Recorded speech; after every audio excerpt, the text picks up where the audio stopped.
요즘에 전 세계적으로 핫한 드라마가 한국 드라마가 있어요.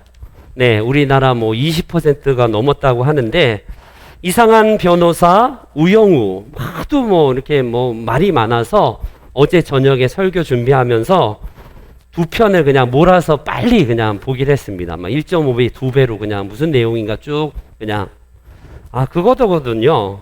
뭐 감동이 되는 드라마 주제인데 거기에서 나오는 인사법이 또 화제라고 하는데 한번 옆에 분 한번 인사하죠. 어떻게 하는 거냐면 천투더 갑투더 민 이해되세요?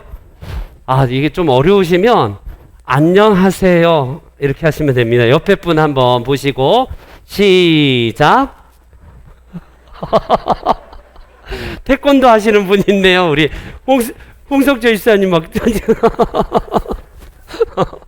네. 이런 드라마가 우리에게 감동을 주는 이유가 뭘까요? 이런 드라마는 아시다시피 자기의 어떤 약점이라고 할까요? 어떤 단점을 개인만의 어떤 스토리로 이제 스토리화 시켜서 그 약점으로 인해서 사람과 함께 공감하고 소통하면서 결국 그 약점을 매개로 하여서 그 사람만의 인생을 이끌어간다라는 그런 것이 아마 감동으로 되지 않나 싶습니다. 아시다시피 우영우라는 이 주인공은요, 자폐 스펙트럼 장애, 쉽게 말하면 자폐를 안고 살아가는 이제 변호사입니다. 그런 그녀는 자기의 약점과 허물이 전혀 문제가 되지 않아요. 그냥 자기가 자폐라고 얘기하고 다니고 있고요. 그것을 그대로 받아들이고 인정하면서 살아갑니다. 그리고 그 약점에도 불구하고 그런 약점을 잘 인생에서 활용하고 있어요.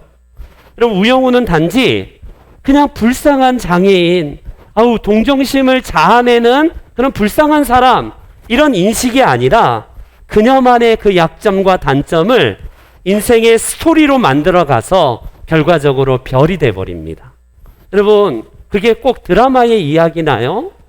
우리가 잘 알려진 지금은 고인이 되신 그 코미디언 이주일 씨, 그분이 처음 TV 나올 때에 나름대로 뭐 자기만의 비전이 있었는데 주변에서 야, 너같이 못생긴 놈이 무슨 코미디 한다고 그러고 TV에 나온다고 하냐, 얼마나 공격하고 비난하던지. 아닌 게 아니라 거울 보니까 진짜 못생긴 내가 딱 있어요. 그런데 이주일 씨가 어떤 이야기를 하냐면 그걸 그냥 자기 약점을 받아들이고 상처로 안 받습니다. 그러면서 먼저 했던 말이 뭐냐면 못생겨서 죄송합니다. 죄송합니다. 제가 흉내를 잘 내야 되는데 얼굴이 못생긴 거를 오히려 드러내요. 받아들입니다. 그러면서 결과적으로 그렇게 못생긴 네 얼굴을 가지고 무슨 TV에 나오겠냐라고 공격하는 사람들의 공격을 미리 차단해 버립니다. 이게 얼마나 건강한 자아예요. 여러분, 스티비 원더라는 맹인 가수가 이런 얘기를 하더라고요. 아시다시피 주옥과 같은 그런 노래를 이 땅에서 많이, 맹인임에도 불구하고 어마어마한 노래를, 아름다운 노래를 지었는데 그가 이런 얘기를 해요. 만일 내가 맹인이기 때문에 내가 나를 포기했다면 오늘날 많은 사람의 마음을 흔드는 아름다운 음악을 만들 수 없었을 거예요. 내가 시각장애인인 덕분에 오히려 더 노력하고 더 아름다운 노래를 부르려고 나는 했습니다. 이런 얘기를 합니다. 그럼 어때요? 이런 근거 있는 자존감, 자존심. 한번 그 PPT 화면 있으면 한번 해보세요. 요즘 더운데 혹시 일부에 준배 형제 일부에 PPT 화면이 있거든요. 어떤 식당이 이 근자감을 보십시오. 도대체 어디서 이런 당당함이 나오는지. 보통 식당들 보면 어디 TV에 나왔습니다. 무슨 프로그램에서 우리는 맛집입니다. 이런 자랑들을 하잖아요. 이 식당 한번 보세요. 한번 틀어보세요. 보여주시죠. 그거 화면 맞아요. 저 냉면집 보세요. 아프거나 쉬고 싶을 때는 쉽니다. MBC, KBS, SBS TV에 한 번도 방영되지 않은 집. 이게 무슨 말이에요? 누구나 다 우리 집은 어디에도 나왔습니다. 어디 방송에도 나오고 우리 집은 맛집이에요 라고 하는 이 시대 속에서 저 근자감을 보세요. 도대체 저 발상의 전환, 저 당당함, 맛없어도 한 번도 우리 집은 방영이 안 되었어도 나는 한다. 그거 아니겠습니까? 여러분, 이게 바로 인생을 살아가는 데 있어서 상처, 약점, 열등감을 발상시키는 전환이 될 수 있다라는 사실입니다. 누구에게나 이 자리에 앉아있는 저도 그렇고 여러분도 마찬가지로 남들 보기에 부끄러운 과거가 있을 거예요. 그런 것들을 제발 좀 감추고 싶고 드러내는 것 순간이 내게 깊은 수치로 인해서 내 인생 실패했다고 생각해서 내 열등감을 꼭꼭 누르고 살고요. 될 수 있으면 우리의 약점은 계속 덮어버리고 좋은 점만 부각하고 살려고 하는 게 오늘날 현대인들의 특징 아니겠습니까? 내가 장점, 좋은 점만 갖고 있으면 내가 더 행복할 텐데 이 못난 이 지질이 이 팔자 이것 때문에 이 약점 때문에 내가 불행한 거야. 이런 말들을 의외로 많이 합니다. 여러분, 빨간머리 앤이라는 그 소설을 한번 보세요. 빨간머리 앤이 주근깨에다가 못생긴 얼굴에다가 그런데 그 소설과 그 이야기가 사랑받는 이야기가 뭐예요? 그 애가 막 금발에다가 얼굴도 막 너무너무 예뻐서 사랑받는 겁니까? 그 빨간 머리만의 앤만의 그녀만의 스토리 때문에 이 사람들이 좋아하고 사랑하는 것 아니겠어요? 빈센트 반 고흐가 만약에 부잣집 아들에서 태어나서 돈을 많이 가지고 있었다면 세계의 그 명화가 나타나지 않았을 겁니다. 가난한 목사님의 아들로 태어나서 평생 가난하게 살았던 그 고흐는요, 가난으로 인해서 결국 별이 되어서 그림을 그리기 시작하지 않습니까? 만약에 베토벤이 귀가 심각한 난청이고 한쪽이 거의 안 들렸다고 하는데 귀가 잘 들렸다면 그런 주옥과 같은 이 땅의 인류사에 어마어마한 대작을 남겨둘 수 있을까요? 우리는요, 그들이 탁월하기 때문에 좋아하는 거 아니에요. 그들은 상처투성이고 열등감과 많은 단점에도 불구하고 그 단점을요, 결국 개인만의 스토리화시키고 이야기화시켜서 결국 가장 매력적인 사람으로 건강하게 인생을 살아가는 모습을 보게 됩니다. 그렇기 때문에 여러분, 내가 약점을 계속 감추려고 하는 순간 나는 더 나 자신을 마주치지 못하고 살아가요. 그렇기 때문에 나의 부정적인 자아가 결국 내 상처와 만나고 내 약점과 만나면 내 삶은 점점 비참해집니다. 남들 앞에 서는 순간 계속 상처이고 늘 열등감에 휩싸일 수밖에 없어요. 그런데 내 약점이 하나님의 은혜와 플러스 되는 순간 그 무한대의 하나님 앞에서 0이건 마이너스건 상관없어요. 우리의 인생 무한대는요, 어떤 걸 더해도 다 무한대, 영원하신 하나님의 은혜가 만나면요, 나만의 독특한 스토리, 우리 에베소서 말씀처럼요, 하나님이 쓰신 시가 돼요. 하나님이 만드신 작품이 돼버립니다. 이게 바로 우리의 인생의 이야기가 되는 거예요. 저는 여러분들은 어떻게 살아가는지 모르겠어요. 내 과거를 어떻게든지 들추면 나는 불행하니까 꼭꼭 콘크리트 저 밑바닥에 콘크리트 쳐갖고 그거를 감추고 있지는 않습니까? 혹여나 내 과거의 부끄러운 이 약점과 내 삶을 안다면 나는 더 불행할 거야, 이렇게 생각하지 않습니까? 여러분, 내 단점을 받아들이면서 내가 이런 연약함에도 불구하고 내가 살아간다는 삶으로 산다면요, 비록 상처이지만 그 상처가 별이 될 수 있어요. 별이 될 수 있습니다. 오늘 저는 이런 의미에서 본문을 통해서 진정한 나 자신을 알기 위한 네 번째 시간으로 상처는 별이 된다. 상처는 별이 된다. 오늘 본문의 이 주인공은 우리가 잘 아는 사도 바울입니다. 사도 바울은 진짜 넘사벽의 사람이에요. 넘사벽. 야, 이런 사람이 있을까 싶어요. 그는 학벌, 가문, 스펙, 혈통, 어느 것 하나 빠진 것이 없이 완벽한 사람입니다. 진짜 자랑해도 될 만한 사람이에요. 그의 고백을 들어보세요. 나는 난지 8일 만에 할례를 받았다. 뭐 할례 받은 게 뭐 어쩌라고, 뭐 대단한가? 여러분, 이거는 유대인의 정통성을 인정받은 거예요. 그가 할례를 받았다는 것은 유대 전통을 어렸을 때부터 그 가문에서 지켜왔고, 완전한, 쉽게 말하면 우리나라 보면 사대부 집안처럼 대단한 사람이, 우리 조선시대 사대부 집안, 그거 보세요. 어마어마한 사람 아닙니까? 혈통으로도 피가 섞이지 않은 순수 히브리인 중에 히브리인이다. 내가 베냐민 지파로 태어났고, 율법에 있어서 나는 어떤 것도 어김이 없이 그것을 완벽하게 지키고 공부해왔던 사람이다. 여러분, 거기다가 놀랍게도 로마 시민권까지 갖고 있네요. 돈 주고 산 게 아니라 나면서부터 로마 시민권자예요. 야, 이 시대에 이런 어마어마한 사람입니다. 스펙이 오늘날로 치면 빠지는 게 없어요. 가문도, 그의 혈통, 그의 어떤 학벌 견주어서 다 내놓는 순간 다 깨갱하고요, 다 물리칠 수밖에 없는 대단한 자랑을 가진, 진짜 장점만 가득한 사람처럼 보입니다.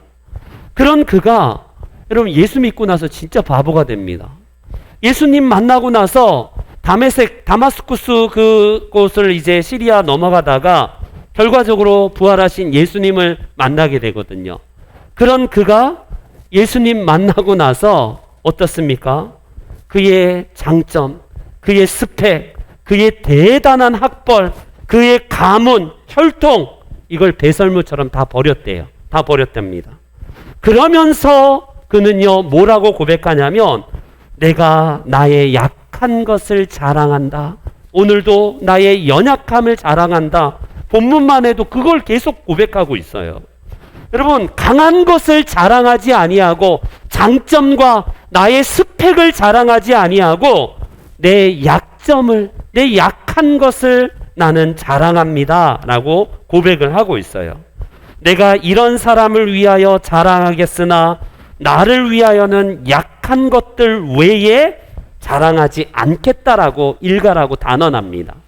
여러분, 이 자리에 계신 분들 치고 다 장점만 부각하려고 할 거예요. 여러분, 어떻습니까? 그게 인지상정 아니에요? 오늘날 저와 여러분들이 아무래도 나를 드러내려고 하는 이 시대 속에서 좋은 점만 막 드러내려고 할 거예요. 여러분, 지금 한번 SNS, 개인 SNS 딱 피면요, 명사치고 다 자기 잘난 거거든요. 쉽게 말하면 다 자뻑이고, 자기 막 몸매가 어떻고, 자기 얼굴이 어떻고, 내가 어디 학벌이고, 다 이런 시대 아니에요? 근데 바울 사도와 오늘 이 시대에 우리가 바울 사도가 살았는데 팔로워가 돼서 바울 사도의 쭉 SNS를 보는데, 이건 뭐지? 오늘도 얻어 터졌다. 오늘도 나는 약하다. 오늘도 나는 연약해서 너무 힘들다. 뭐 이런 것만 막 이걸 자랑하고 있네. 다른 명사들은요, 자기 잘난 점, 내가 이런 대단한 스펙을 가졌다. 이런 사람과 나는 교류한다. 내 주변에 정재기 인사가 가득하고 내가 얼마나 수완이 좋은 사람이냐. 이런 것들로 막 도배하는 시대에, 자기 PR에도 모자란 시대에 사도 바울은 내가 이런 단점이 있습니다. 나는 이런 약함이 있고, 나는 2%가 아니라 20%가 아니고 철저하게 나는 약하고 나는 단점이 많은 사람이에요. 자기 핸디캡, 자기의 컴플렉스, 이거를요 자기 특기라고 하면서 자랑하고 있네요.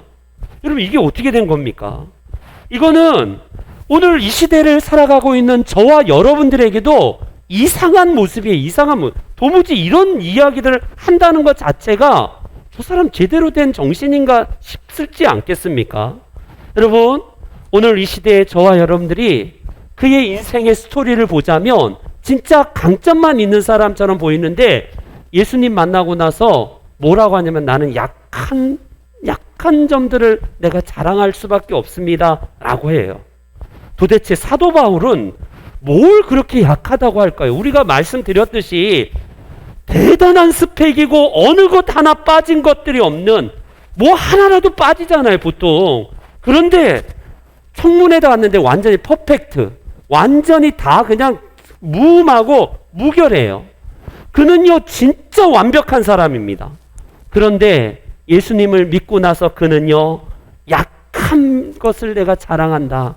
근데 오늘 본문 앞에 7절을 보면 그가 이런 고백을 해요. 7절에 보니까 내 육체의 가시 곧 사탄의 사자를 하나님이 주셨다, 이런 표현을 합니다. 육체의 가시, 사탄의 사자. 여러분, 성경에서 바울 사도가 도대체 뭐가 약하다고 하는지는 자세히 고백하지는 않지만 본문을 유추해 보면 육신적인 약함이 있는 것 같아요. 아무래도 그는 육신의 가시라고 하면 성경학자들은 추정할 뿐이고, 그냥 전승에 의하면 사도 바울이 다메섹 도상 다마스쿠스에 가다가 밝은 그 하나님의 그 빛을 만나서 이게 이제 비닐이 벗겨진 다음부터 안질이 심하게 갖고 결국 골로새 교회를 비롯해서 뭐 내 눈이라도 빼줄 정도로 나를 뭐 사랑했다라고 이런 고백하잖아요. 그게 무슨 의미냐면 그만큼 사역하다가 눈으로 너무 심각한 고생을 평생 했던 분이 사도 바울이다, 이런 표현을 합니다. 설득력 있는 것 같아요. 근데 어떤 분은 아니다, 사도 바울은 간질이 있었다. 설교하다가 막 쓰러지고 간질 때문에 그는 평생 이것 때문에 연약함으로 살아간 사람이다.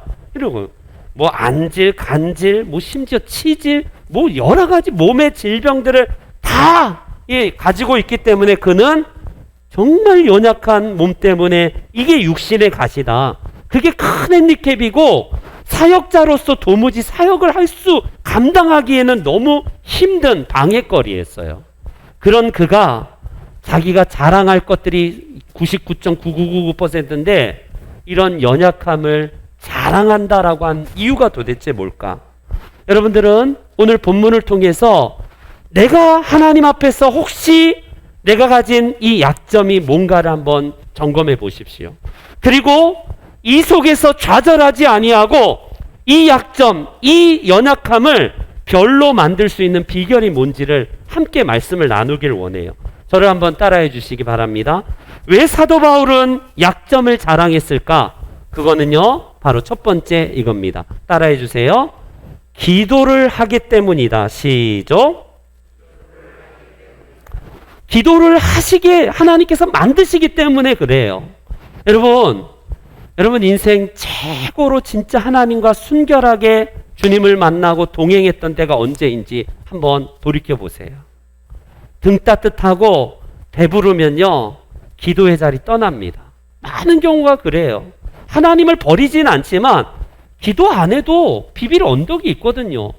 내 인생 지금 꽃길을 걷고 있을 때 더 신실하게 하나님 앞에 엎드리고 하나님을 정말 진짜 진실하게 찾는 인생 그렇게 많지 않을 겁니다.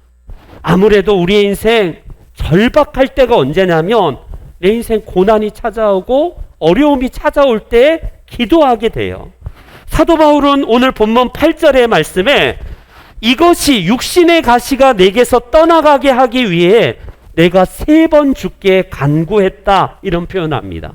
3번 딱 기도했다는 의미가 하나님 고쳐주세요, 알죠? 그 다음날 딱 와서 하나님 고쳐주세요, 그 다음날 하나님 고쳐주세요, 딱 3세판 딱 3번 했다는 의미라기보다는 충분히 기도했다는 그 완전수 3을 의미합니다.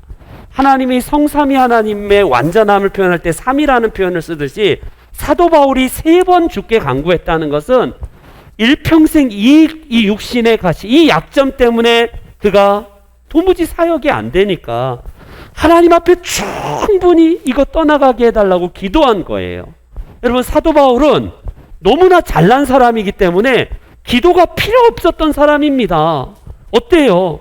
그는요, 굉장히 잘 나갔을 때는요, 하나님을 절실하게 찾을 필요도 없어요. 외적으로 내가 이런 사람이야, 나한테 적수가 없어. 율법을 연구해도 남 꺾기 위해서, 도장 꺾기 하기 위해서 그는 율법을 연구하신 것이 하나님을 진짜로 찾으면서 절실하게 주님 만나기 위해서 여러분 그 율법을 만나고 하나님께 엎드립니까? 아니에요. 사도 바울은요, 이 약점이 왜 하나님 앞에서 자랑하냐면 이게 진짜 축복이구나. 내가 하나님 앞에 진실로 순결하고 가장 고결했을 때는 정말 내 영혼이 주님 앞에 가장 정말 빛났던 때는 언제 하면요, 우리가 육신이 고난할 때가, 공고할 때가 그래요. 풍요로우면 하나님 앞에 엎드려 기도하기보다는 여러분 다 내가 잘났기 때문이라고 우리는 착각하면서 삽니다. 그렇기 때문에 하나님 앞에 기도하는 순간에 그것은 약점이 아니라, 그것은 저주가 아니라 오히려 축복이자 그 상처가 아니라 별이 될 수밖에 없는 거예요. 미국의 가장 큰 교회 중에 하나가 들어보셨을 겁니다. 세들백 교회라고 릭 워렌이라는 목사님이 사역하는, 목회하는 교회예요. 물론 그분에 대한 평가가 뭐 어떻다 저렇다, 신학이 어떻다, 뭐 그런, 저는 그걸 말하는 게 아니라 그분이 어마어마한 대형 교회, 엄청난 큰 교회 목회자인데 생긴 것도 그냥 평범하시고 뭔 약점을 가지고 있냐면 사도 바울이랑 비슷합니다. 미국인 가운데에 16명만 앓고 있는 희귀병을 가지고 있어요. 뭐냐면 설교하다가 쓰러집니다. 일종의 간질병은 아닌데 아드레날린이 과다 분비돼 갖고 쓰러져 버려요. 늘 옆에 주치의가 붙어 있어야 될 정도로 사역을 하시는 분입니다. 그러니 그가 처음 개척하면서 목사 안 된다, 당신 목회 못 한다라고 만류했을 때에 하나님 제발 한 번만 제가 설교할 수 있는 은혜 달라고 기도하면서 목회하는데 성도들이 막 구름대처럼 몰려오네요. 하나님 앞에 기도하면서 2번밖에 설교 더 이상 못하니까 하나님, 더 많이 몰려요. 사람들은 몰려오는데 장소는 좁고 예배를 늘릴 수밖에 없어 3번, 4번 하나님 앞에서 늘 연약함에서 전전긍긍하고 나 이러면 쓰러지면 더 이상 목회 못합니다 라고 하면서 하나님 앞에 엎드려서 기도합니다. 그럴 때 그가 내 은혜가 내게 족하다라는 하나님의 이 사도 바울을 향한 메시지, 그 음성을 당신도 들었다라는 이 고백을 하게 돼요. 여러분, 만약에 이 어마어마한 몇십 명, 이 몇만 명의 대형교회 목회자가 내가 잘나서 내가 역시 설교도 잘하고 내 능력이 탁월해서 성도들이 많아진다라고 착각할 가능성이 있는 사람 아닙니까? 그런 그는 늘 겸손하게 하나님 앞에 기도할 수밖에 없었다라고 고백을 하고 있습니다. 우리 성도님들, 여러분들은 지금 어떤 고난이 있습니까? 여러분들은 지금 어떤 아픔이 있고 어떤 상처가 있고요, 어떤 해결되지 않는 가시가 여러분들을 찌르고 있습니까? 그 상처가 결과적으로요, 별이 되어야 됩니다. 스타가 돼야 돼요. 스카. 우리의 흉터, 상처, 이거를 스타로, 이게 한 글자 차이잖아요. 그래서 우리는요, 하나님 앞에서 사도 바울은 뭐라고 고백하냐면, 그는 육신적인 이 가시뿐만 아니라 전도하면서 전도 여행할 때에 아시아에서 당한 환난이라고 표현할 정도, 심한 고난을 당하여서 살고 싶은 소망마저도 끊어질 정도로 너무나 사역하기 힘든 그런 가운데 있습니다. 심지어 사형 선고를 받을 줄 알았으나 이것은 자신을 의지하지 말고 오직 죽은 자를 다시 살리시는 하나님만 의지하게 하심이라, 이런 고백을 합니다. 여러분, 사도 바울의 자랑이 여기에 있는 거예요. 그는요, 하나님 앞에 사형 선고 받을 정도로 살 소망이 끊어질 정도의 고난 앞에서 자기의 잘남이 아니라 하나님의 위대함을 기도하면서 엎드리면서 하나님 앞에 쓰임 받았던 겁니다. 여러분들은 지금 어떤 해결하지 못한 가시 때문에 울고 있습니까? 그 가시가 해결되지 않으면 더 날카로워져서 남 찌를 수밖에 없어요. 더 길어져 갖고 내 주변에 있는 관계의 사람들을 계속 찔러댈 수밖에 없습니다. 근데 그 상처가 별이 되어지는 분은요, 주변 사람들을 빛나게 해요. 내 약점을 드러내는 것이 전혀 문제가 되지 않습니다. 오히려 나만의 인생 스토리로 하나님이 만들어 가시는 별과 같은 존재로 바뀌기 때문에 그래요. 그리고 우리 성도님들, 사도 바울의 고백처럼 하나님만 의지하시고 사람과 환경을 의지하지 않기를 주님의 이름으로 축원합니다. 두 번째로 왜 사도 바울은 자기의 이 상처 약점을 자랑한다고 했을까? 저를 다시 한번 따라해 주세요. 겸손하게 만들기 때문에. 시작.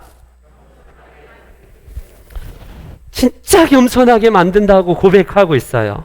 여러분, 사도 바울의 고백 7절을 한번 우리 앞에 본문 바로 7절에 이런 말씀을 합니다.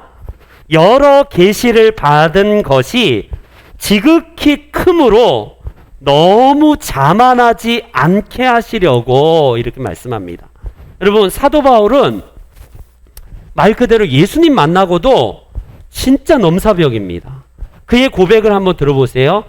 내가 가장 늦게 예수님을 만난 사도이지만 어느 사도보다 더 많이 수고했다라고 그런 얘기를 할 정도입니다. 진짜 아닌 게 아니라 그는 전 세계를 다니면서 자기 몸을 정말 부서지더라도 복음을 위해서 헌신했던 사람이에요. 그런 그가 교회도 개척도 제일 많이 했죠. 진짜 대단한 분이거든요. 그런데 그는요, 교만할 수 있는 가능성이 진짜 많은 사람입니다. 예수 믿기 전에도 교만으로 완전히 가득할 수 있는 환경에 있었던 사람이고 실제로 교만했고요. 그런데 예수님 만나고 나서 어떻습니까? 내 모든 교만이 다 꺾여지면 좋은데 사람은 안 그래요. 안 그럽니다. 우리 인천에 처음 출발했던 그 2단 박태선 씨 한번 보세요. 그 장로님이시랐다며요. 예전에 막 능력을 나타내고 병도 고치고 엄청난 능력을 이 한국교회에 나타냈던 분이라며요. 근데 어떤 착각을 하냐면 내가 기도하면 사람이 낫네?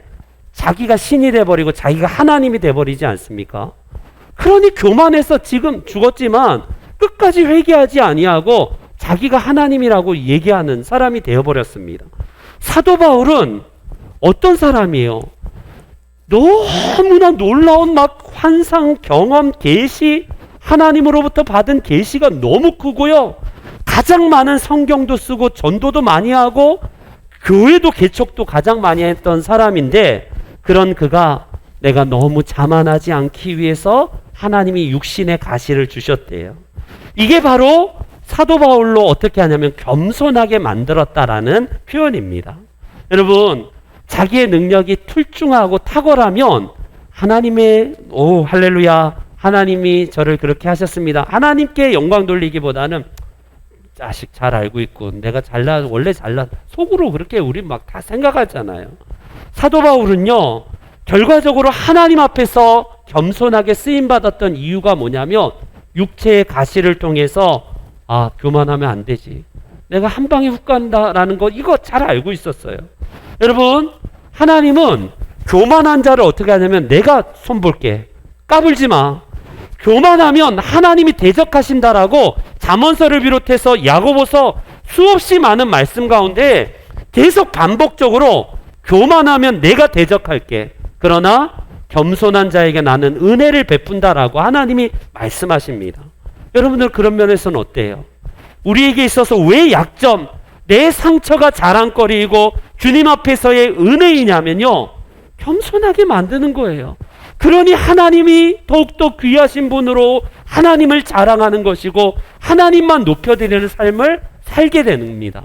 여러분, 우리는 이런 면에서 내 상처, 내 연약함, 그것을요 하나님 앞에 오랫동안 기도했는데도 전혀 기도 응답이 없는 사도 바울처럼 될 수도 있어요.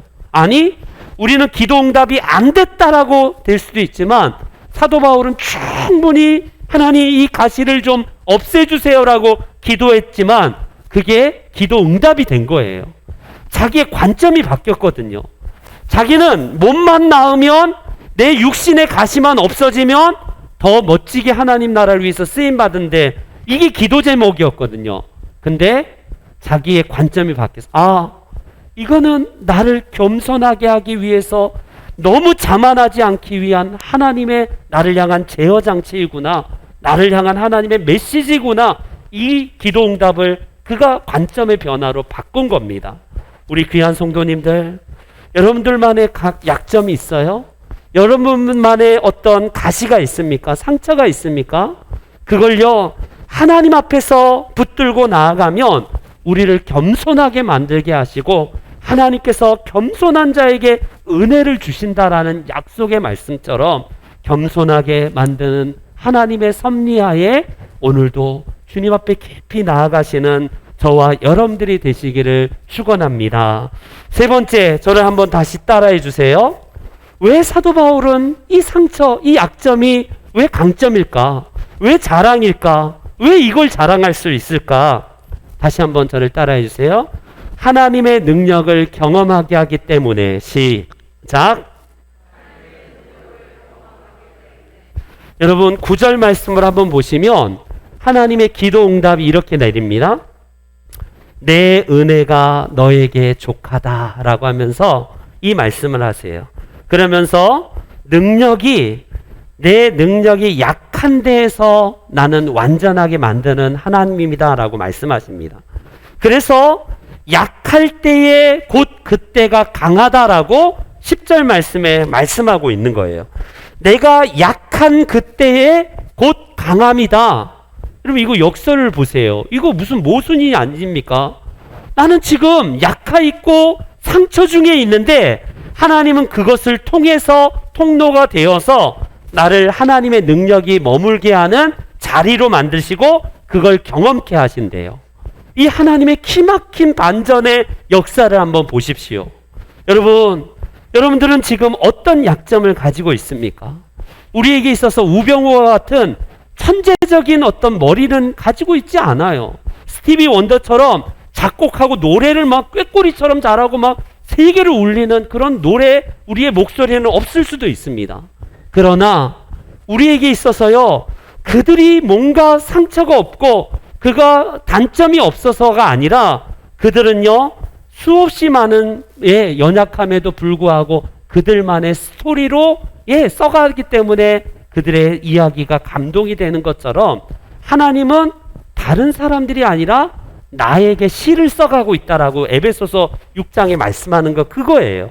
너희는 주님이 만드신 바라라는 이 헬라어가요, 너희는 주님의 시다, 너희는 주님의 작품이다 이거예요. 여러분 그렇기 때문에 내 약점은 무엇입니까? 내 육신적인 장애와 질병, 여러 가지 가시들, 이런 것들이 내 주변의 환경 속에서 나를 힘들게 하는 것보다는 그걸 대하는 내 태도의 문제예요. 내 관점의 변화가 바뀌지 않으면 그 환경이 바뀌어도요, 또 우리는 또 그만의 또 불평이 있고 또 문제가 생기기 마련입니다. 그러니 여러분들은 가시를 대하는 태도가 어떤지 보세요. 영국 속담 상처는 별이 된다. Scars into star. 이게 뭐예요? 상처는 별이 될 수 있다는 거 아니겠습니까? 어떤 이는 상처가 상처로 머문다면요 70, 80대도 늘 상처예요. 남들 뭔가 한마디 해도 내 얘기 안 해? 그냥 주변에 지나가는 말만 해도 자기 상처로 있어서 혼자 고립된 삶을 살 수밖에 없어요. 그런데 상처가 스타가 된 사람, 별이 된 분들은 어떤 분이냐면 나도 밝히고 상대방도 밝히고 무엇보다도 하나님의 영광을 밝히는 도구로 쓰임받습니다. 마치 이주일 씨가 못생긴 그 단점에도 불구하고 먼저 자기의 단점을 드러내면서 못생겨서 죄송합니다 라고 했을 때 누가 공격할 수 있습니까? 바로 그거예요. 오늘 저와 여러분들은 고난과 가시와 상처와 우리의 약점, 컴플렉스, 열등감, 우리의 핸디캡, 이걸 앞에서 절망하지 않을 수 있는 비결은 환경을 바꾸긴다기보다는 하나님이 내게 은혜로 머물 통로구나. 이걸 통해서 하나님 앞에서 나를 귀하게 쓰시는 하나님의 섭리구나 라는 사실을 꼭 기억하시기 바랍니다. 남들에게 밝힐 수 없는 과거, 부끄러운 내 상처, 그 모든 약점들, 그게 장애물이 아니라 오히려 디딤돌이 되어서 스타가 되듯이, 상처가 별이 되듯이 우리의 이 별로서 하나님이 내게 밝히시는 그 아름다운 빛을 나의 삶의 스토리를 통해서, 이야기를 통해서 주변을 밝히 빛내시고 무엇보다도 하나님의 영광 위에 그렇게 밝히 그렇게 빛나는 삶이 되시기를 주님의 이름으로 축원합니다. 아멘.